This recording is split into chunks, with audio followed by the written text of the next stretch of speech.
യഥാർത്ഥ പ്രധാനമുകൾ കേട്ട ആസ്വദിക്കാനായി മല്ലു ഹൊറർ എന്ന യൂട്യൂബ് ചാനൽ സബ്സ്ക്രൈബ് ചെയ്യുക. അപ്പോൾ നമുക്ക് കഥയിലേക്ക് കിടക്കാം. ഫോറസ്റ്റ് ഗാർഡ് എന്ന പെർമിഷനുമായി ഞങ്ങൾ ഇന്ന് കാട് കയറുകയാണ്. സീസണിന്റെ ആദ്യത്തെ ദിവസമായതുകൊണ്ട് തന്നെ ഞങ്ങളുടെ കൂടെ ധാരാളം പേരുണ്ട് കാട്ടിലേക്ക്. എല്ലാ വട്ടവും പെർമിറ്റ് ചോദിക്കാൻ ചെല്ലുമ്പോൾ ഏതാണ്ട് കാട്ടിൽ നിന്ന് കള്ളത്തടി വെട്ടാൻ വന്ന കൊള്ളക്കാരെ കണക്കാണ് നമ്മളെ ആ ഫോറസ്റ്റ് ഓഫീസർമാർ വഴി നടത്തുന്നത്. അച്ഛൻ്റെ ഓരോ വാക്കുകളും കേട്ട് ഞാൻ കാതോർത്തിരുന്നു. കാരണം ഞാനിന്ന് ആദ്യമായിട്ടാണ് അച്ഛൻ്റെ കൂടെ ഈറ്റ വെട്ടുന്നതിനായി കാട്ടിലേക്ക് പോകുന്നത്. ഫോറസ്റ്റ് ഓഫീസ് കഴിഞ്ഞാൽ പിന്നെ കുറച്ച് ദൂരം മാത്രമേ വണ്ടി പോകൂ. അത് കഴിഞ്ഞാൽ പിന്നെ 12 കിലോമീറ്ററോളം കാടിൻ്റെ ഉള്ളിലേക്ക് നടക്കണം. കാട്ടാനകൾ ധാരാളമുള്ള കാട്ടിലൂടെയാണ് ഞങ്ങൾ സഞ്ചരിക്കുന്നത്. കുറച്ചു ദൂരം ഞങ്ങൾ മുന്നോട്ട് പോയപ്പം ആനക്കൂട്ടത്തിൻ്റെ ചിന്നംവിളികൾ കേട്ടു. പെട്ടെന്ന് ഞങ്ങളെല്ലാം മിണ്ടാതെ ഒരു സ്ഥലത്തേക്കായി പതുങ്ങിയിരുന്നു. നോക്കുമ്പം ഒരു കൂട്ടം ആനകൾ ഞങ്ങൾ നിൽക്കുന്നതിൽ നിന്നും ഒരു 100 മീറ്റർ അകലെയായി വനം മുറിച്ചു കിടന്ന് മലയുടെ മുകളിലേക്ക് പോകുന്നു. ഞാൻ ആദ്യമായിട്ടാണ് ഇത്രയും അടുത്ത് കാട്ടാനകളെ കാണുന്നത്. കാടിളക്കി മറിച്ചാണ് അവറ്റകൾ പോകുന്നത്. അവറ്റകളുടെ ആ നടപ്പ് തന്നെ കാണാൻ എന്തൊരു ഭംഗിയാണ്. എത്ര തന്നെ ഭംഗിയുണ്ടോ അത്ര തന്നെ അപകടവുമാണ് ആ കാഴ്ച. അങ്ങനെ അച്ഛൻ്റെ കൂടെ നടന്ന് അച്ഛനും അച്ഛൻ്റെ കൂടെയുള്ളവരും കാലാകാലങ്ങളായി ഈറ്റ വെട്ടുന്ന സ്ഥലത്ത് ഞങ്ങളെത്തി.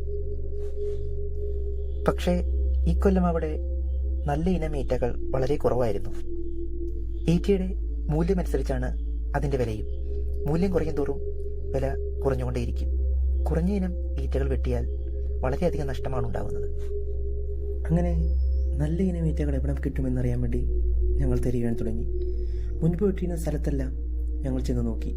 അവിടെയെങ്ങും നല്ല ഇനം ഈറ്റകൾ കിട്ടുന്നില്ല. ഇനി എന്തു ചെയ്യും എന്നാലോചിച്ച് നിന്നപ്പോഴാണ് അച്ഛനൊരു കാര്യം പറഞ്ഞത്.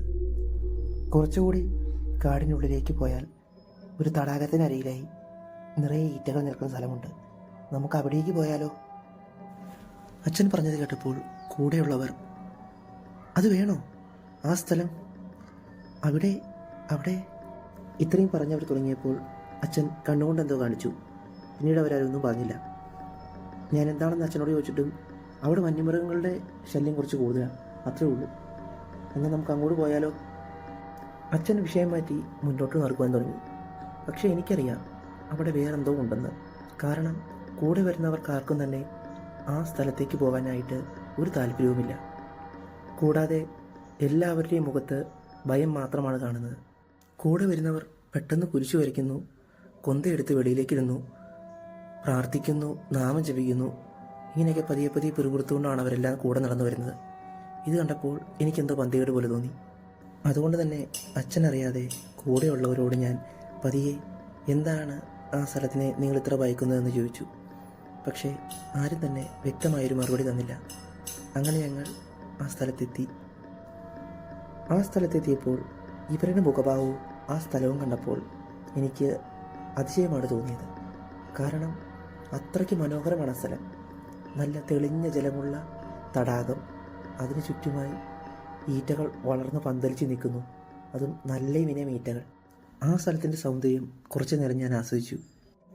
അപ്പോഴാണ് അച്ഛൻ വിളിച്ചത്. ഞങ്ങളവിടെ എത്തിയപ്പോഴേക്കും ഉച്ചയായിരുന്നു. അതുകൊണ്ട് തന്നെ ഞങ്ങൾക്ക് ഇരുട്ടാവുന്നതിന് മുമ്പ് കിടക്കാനുള്ള ഏറുമാടം ഉണ്ടാക്കേണ്ടതുണ്ട്. അതുകൊണ്ട് തന്നെ ഞങ്ങൾ കുറച്ചുപേർ രാത്രി കിടക്കുവാനുള്ള ഏറുമാടം ഉണ്ടാക്കാനും ബാക്കിയുള്ളവർ ഭക്ഷണം പാചകം ചെയ്യാനും തുടങ്ങി. അങ്ങനെ ഞങ്ങൾ 5 മണിയോടുകൂടി എല്ലാ കാര്യങ്ങളും ചെയ്തു തീർത്തു. ഞാൻ കിടക്കുന്ന ഏറുമാടം തടാകത്തിന് തൊട്ടരികിലാണ്.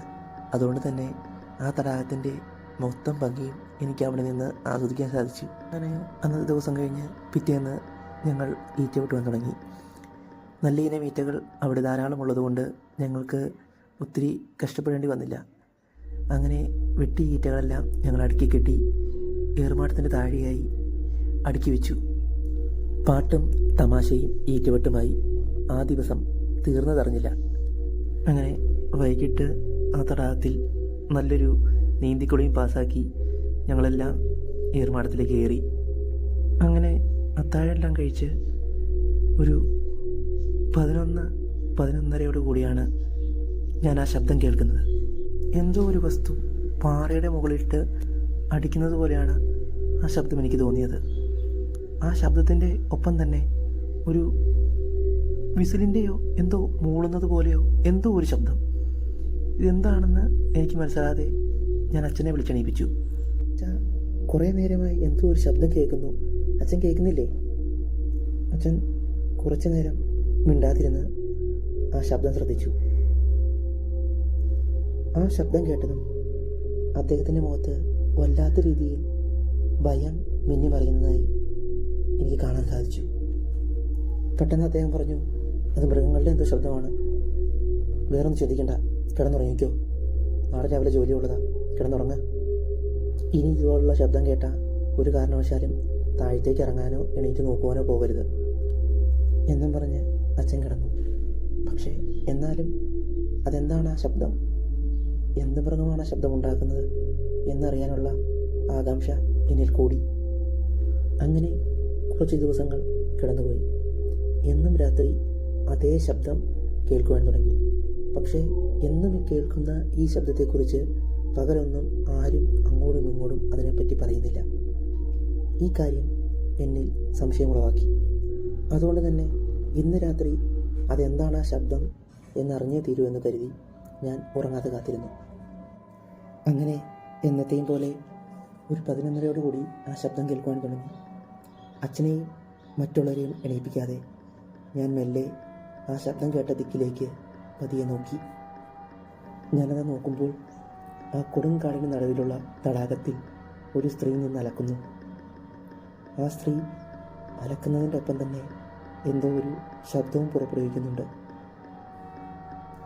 പണ്ടുകാലത്ത് സ്ത്രീകൾ അലക്കുമ്പോൾ അലക്കുന്നതിൻ്റെ ഒപ്പം തന്നെ ശൂളമടിക്കുന്ന പോലെ ഒരു ശബ്ദവും പുറപ്പെടുവിച്ചുകൊണ്ടാണ് അലക്കുന്നത്. അതുപോലെ തന്നെയാണ് ആ സ്ത്രീയെ അലക്കുന്നത്. നിലാവിൻ്റെ നേരിയ വെളിച്ചത്തിലാണ് ഞാൻ ആ സ്ത്രീയെ കാണുന്നത്. അതുകൊണ്ട് തന്നെ ഞാൻ ആ സ്ത്രീ നിന്ന ഭാഗത്തേക്ക് ടോർച്ചടിച്ചു. ടോർച്ചിൻ്റെ വെളിച്ചം ദേഹത്ത് കൊണ്ടിട്ടും അവർ ഒരു കൂസലുമില്ലാതെ അവരുടെ അലക്ക് തുടർന്നുകൊണ്ടേയിരിക്കുന്നു. കാഴ്ചയിൽ പ്രായമുള്ളൊരു സ്ത്രീയല്ല, അതൊരു യുവതിയാണ്. ആ സ്ത്രീ തിരിഞ്ഞു നിൽക്കുന്നത് കൊണ്ട് തന്നെ എനിക്കതിൻ്റെ മുഖം കാണാൻ സാധിച്ചില്ല. ഞാൻ ഏറുമാടത്ത് നിന്നും ആരാണെന്ന് ചോദിച്ചാൽ കൂടെയുള്ള എല്ലാവരും എണീക്കും. അതുകൊണ്ട് തന്നെ ഞാൻ ഏറുമാടത്തു നിന്നും മെല്ലെ താഴെ ഇറങ്ങി. താഴെ ഇറങ്ങിയപ്പോഴാണ് എനിക്ക് തോന്നിയത് ഞാൻ കാണിക്കുന്നത് മണ്ടത്തരമാണോ എന്ന്. എന്നിരുന്നാലും ധൈര്യം സംഭരിച്ച് ടോർച്ചിൻ്റെ വെളിച്ചത്തിൽ ഞാൻ ആ സ്ത്രീയുടെ അരികിലേക്ക് നടന്നു. ടോർച്ചിൻ്റെ വെളിച്ചത്തിൽ ഞാൻ ആ സ്ത്രീയുടെ അരികിലേക്ക് എത്തുമ്പോഴാണ് അതിൻ്റെ കൈ ഞാൻ ശ്രദ്ധിച്ചത്. ആ സ്ത്രീയുടെ കൈ നിറയെ സ്വർണ്ണ വളകളാണ്. നടന്നുകൊണ്ട് തന്നെ ഞാൻ ആ സ്ത്രീ വിളിക്കുന്നുണ്ട്, എന്താണ് ഈ പാതിരാത്രിക്ക് ഇവിടെ വന്നിരിക്കുന്നത്? ആരാണ്? എൻ്റെ ചോദ്യങ്ങൾക്കൊന്നും അത് മറുപടി നൽകുന്നില്ല. വീണ്ടും ഞാൻ ചോദ്യങ്ങൾ ആവർത്തിച്ചു. അതിൻ്റെ ജോലി ചെയ്തുകൊണ്ടിരിക്കുകയാണ്. അലക്കി കഴിഞ്ഞ തുണി കയ്യിലേക്ക് കോർത്ത് ഇട്ടുകൊണ്ടിരിക്കുകയാണത്. ഞാനങ്ങനെ ആ സ്ത്രീയുടെ അടുത്തെത്തി ഞാൻ ചോദിക്കുന്ന ചോദ്യങ്ങൾക്കൊന്നും അത് മറുപടി നൽകാതെ പുറംതിരിഞ്ഞ് തന്നെ നിൽക്കുകയാണ്. എത്ര ചോദിച്ചിട്ടും ഒരു മറുപടിയും കിട്ടാതെ ആയപ്പോൾ ഞാൻ ആ സ്ത്രീയുടെ തോളിൽ കുലുക്കി ആരാണെന്ന് ചോദിച്ചു. പെട്ടെന്നാണത് തിരിഞ്ഞത്. അതിൻ്റെ മുഖം കണ്ട് പേടിച്ചലറി ഞാൻ നിലത്തേക്ക് വീണു. അതിൻ്റെ മുഖമെന്ന് പറഞ്ഞാൽ മുഖത്തിൻ്റെ സ്ഥാനത്ത് മുഖമില്ല, ചീഞ്ഞളിഞ്ഞ ദുർഗന്ധം വമിക്കുന്ന ഒരു തല, അല്ല ഒരു മാംസത്തിൻ്റെ കൂന, അങ്ങനെ തന്നെ പറയണം. നിലത്ത് വീണ ഞാൻ അലർക്കൊണ്ട് ഏറുമാടം ലക്ഷ്യമാക്കി ഓടുവാൻ തുടങ്ങി. ആ ഓട്ടത്തിൽ തന്നെ ഞാൻ തിരിഞ്ഞു നോക്കുമ്പോൾ ആ സത്വം എന്നെ പിന്തുടരുന്നുണ്ട്. ഓടി ഞാൻ ഏറുമാടത്തിനരികിലെത്തിയപ്പോൾ മുകളിലേക്ക് കയറുവാനുള്ള ഏണി അവിടെ കാണുന്നില്ല.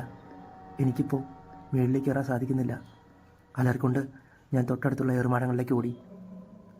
അവയിലൊന്നും തന്നെ ഏണി എനിക്ക് കാണുവാൻ സാധിച്ചില്ല. ഞാൻ അലറിക്കൊണ്ട് അങ്ങോട്ടും ഇങ്ങോട്ടും ഓടുവാൻ തുടങ്ങി. പെട്ടെന്നാണ് ഒരു കൈ വന്ന് എന്നെ പിടിച്ചത്. ഞാൻ നോക്കുമ്പോൾ അത് അച്ഛനാണ്. അച്ഛൻ എന്നെ കയ്യിൽ കിട്ടിയതും എൻ്റെ കരണക്കുറ്റി നോക്കി ഒരൊറ്റയടി. ആ അടിയിൽ ഞാൻ നിലത്ത് വീണു.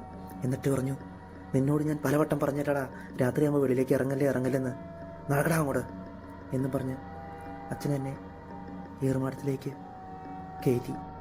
എൻ്റെ ഒച്ച കേട്ട് ഞങ്ങളുടെ കൂടെയുള്ള എല്ലാ ആളുകളെയും എണീറ്റിരുന്നു.